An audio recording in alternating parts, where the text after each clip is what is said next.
பொதுவாக ஆண்கள் பார்த்தீங்க அப்படின்னா ஒரு ஹேர் கட் கடையில் போய் உட்கார்ந்துருந்தீங்கன்னா, அண்ணன் அந்த ஹேர் கட் பண்ணுறவர் இன்னைக்கு நிறைய மாறி இருக்கலாம், ஆனால் ரெண்டு மட்டும்தான் கேட்பாரு.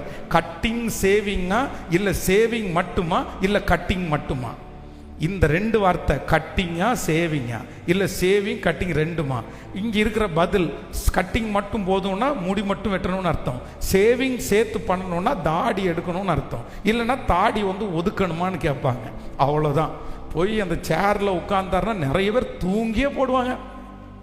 அவங்க என்ன வெட்டினா என்ன, வெட்டி முடிச்சோன்னா சார் வெட்டிட்டேன் சார், வெட்டிட்டீங்களா அப்படின்னு சொல்லிட்டு தலையை கூட பார்க்காம முடிய அத்தனையும் உதறி போட்டு ஆண்கள் வீட்டுக்கு வந்துடுவாங்க. ஆனால் அதே ஒரு பெண்மகள் போய் ஒரு கடையில் உட்கார்ந்து முடிய ஏதாவது திருத்தணும்னு நினச்சா கண்ணெல்லாம் அப்படியே இருக்கும். ஏதாவது முழிச்சிருக்கிறானா கரெக்ட், அவன் கத்திரிக்கோல் எடுத்து இப்படி கொண்டு வரும்போதே sir sir sir sir sir sir என்னம்மா, இல்லை இப்படி சார், இந்த மாதிரி வெட்டணும் சார், இது எனக்கு ஒத்துக்காது, அது எனக்கு ஒத்துக்காது, எனக்கு இப்படி பண்ண முடியாது. எப்பவுமே ஜென்ஸை விட சிஸ்டர்ஸுக்கு தங்களுடைய சரீரத்தின் மேலே தங்களுடைய அலங்கரிப்பின் மேலே ரொம்ப நாட்டம் இருக்கும். அதை கிளியராக அவர்களுக்கு ஏற்றது போல செய்யணும்னு நினைப்பாங்க. ஆனால் இந்த எஸ்தர் ராஜாத்தி ராஜாவுக்கு முன்னாடி போய் நிற்கிறாங்க.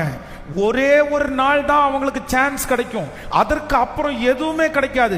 அந்த ராஜா உச்சன் தலையிலிருந்து உள்ளங்கால் வரைக்கும் ஒரே ஒரு பார்வை பார்ப்பாரு. அந்த பார்வையில் அந்த பொண்ணை பிடிச்சு போச்சுன்னா ஒரே ஒரு டெஸ்ட் தான், அவ தான் பட்டத்து ராணியாய் மாறுவாள். அங்க இருக்கிற ஆயிரக்கணக்கான பெண்கள் குவிஞ்சு கிடக்குறாங்க. ஒவ்வொருத்தருக்கும் ஒவ்வொரு ஏகாய் கொடுக்கப்பட்டிருக்கிறது. ஒவ்வொரு பிள்ளைகளும் எனக்கு இப்படி பண்ணுங்க, எனக்கு இது செட் ஆகாது, இது எனக்கு ஒத்துக்காது, இப்படி பண்ணாதான் எனக்கு நல்லா இருக்கும், இந்த மாதிரி முடிய இப்படி எடுத்தாதான் நல்லா இருக்கும். அத்தனை பேரும் அத்தனை கமெண்ட் சொல்லும் போது எஸ்தர் ராஜாத்தியை குறித்து வேதம் சொல்லுகிறது, தன்னுடைய கரத்திலே கொடுக்கப்பட்டிருக்கிற ஏகாய் கொடுத்தது அல்லாமல் ஒன்றையும் தனக்கென்று கேட்காமல் ஏகாய்க்கு முன்பாக தன்னை முழுவதுமாக அர்ப்பணித்து, நீ என்ன பண்ணி விட்டாலும் பரவாயில்லப்பா, நீ என்ன மொட்டையே அடிச்சு விட்டாலும் பரவாயில்ல, எனக்கு ஒன்று தெரியும், பட்டத்து ராணியாய் அபிஷேகம் பண்ணுகிறது மனிதன் அல்ல, ராஜா அல்ல, பரலோகத்தில் இருக்கிற தேவன் நினைப்பாரே ஆனால் என்ன அந்த இடத்துல கொண்டு போய் வைப்பார், என்ன அந்த இடத்துல கொண்டு போய் விட்டு அலங்கரிப்பார்.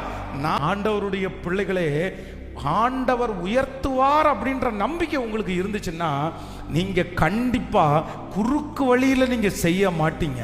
நீங்க எதுவுமே மாம்சமா யோசிக்க மாட்டீங்க.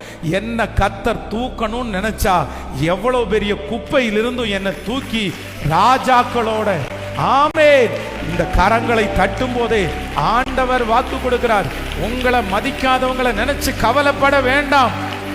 ஐயோ, அவங்க என்ன இப்படி நினைப்பாங்களே, அவங்க என்ன இப்படி நினைப்பாங்களே, அவங்க இந்த மாதிரி நினைப்பாங்களே. நீங்க எதுக்கு ஆண்டவருடைய பிள்ளைகளே? நான் நிறைய இடத்துல சாட்சி சொல்லும் போது ஒரு சிலர் என்ன ரொம்ப நேசிக்கிறவங்க என் கூட ஸ்ட்ரைட்டா சொல்லியிருக்காங்க. என்ன சொல்லியிருக்காங்கன்னா, நீங்க சாட்சி சொல்லுங்க தப்பு இல்லை, ஆனா 10th ஃபெயில்ன்ற சாட்சிய சொல்லாதீங்க. ஏன்னா 10th ஃபெயில் ஆனதுக்கு அப்புறம் நீங்க திருப்பி பைபிள் காலேஜ் படிச்சு இப்ப எம்டி சர்டிபிகேட் வரைக்கும் வச்சிருக்கீங்கல்ல, அப்புறம் ஏன் அதை சொல்லணும்? அப்ப நான் உங்களை பத்தி ஏன் சொல்லக்கூடாதுன்னு நினைக்கிறீங்க? இல்ல, உங்களை பார்க்குறவங்க எல்லாம் 10th ஃபெயில்னு தானே பார்ப்பாங்க அப்படின்னு. நமக்கு என்ன அப்படி பார்த்தா நமக்கு எதுக்கு? நான் சொல்றேன், என்னை விட 10-25 டிகிரிய பேருக்கு பின்னாடி போட்ட நிறைய பேர் இன்ன வரைக்கும் யாருக்கும் தெரியாம தானே இருக்கிறாங்க. நான் என்னுடைய படிப்பினுடைய குறைவை சொல்றதுனால ஒரு நாள் நான் கீழே போனதா பார்க்கவே இல்லை.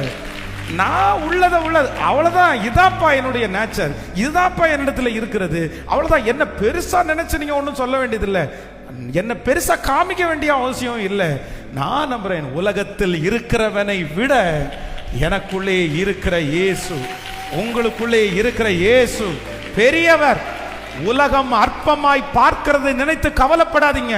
உலகம் அற்பமா பார்க்கறதுன்னு நினைக்கிறதுக்காக அவங்களுக்காக கார் வாங்குறது, அவங்களுக்காக வீடு கட்டுறது, அவங்களுக்காக பைக் வாங்குறது, அவங்களுக்காக பெருமையை பேசுறது நோ, இருக்கக்கூடாது. இவனுக்காக என்ன ஆசீர்வதிங்கன்னு கர்த்தரிடத்துல கேட்காதீங்க.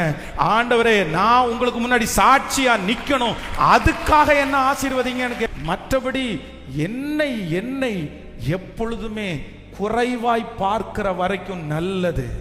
எத்தனை பேர் ஆமோதிக்கிறீங்க? பக்கத்தில் இருக்கிற கையை பிடிச்சி சொல்லுங்க, உங்களை குறைவா பார்க்கறது உங்களுக்கு நல்லது, உங்களை ஏழையா பார்க்கறது உங்களுக்கு நல்லது. நல்லதா கெட்டதா? ஆமா, நீங்க அடுத்த லெவல் வரும்போது தான் உங்களுக்கு தெரியும்.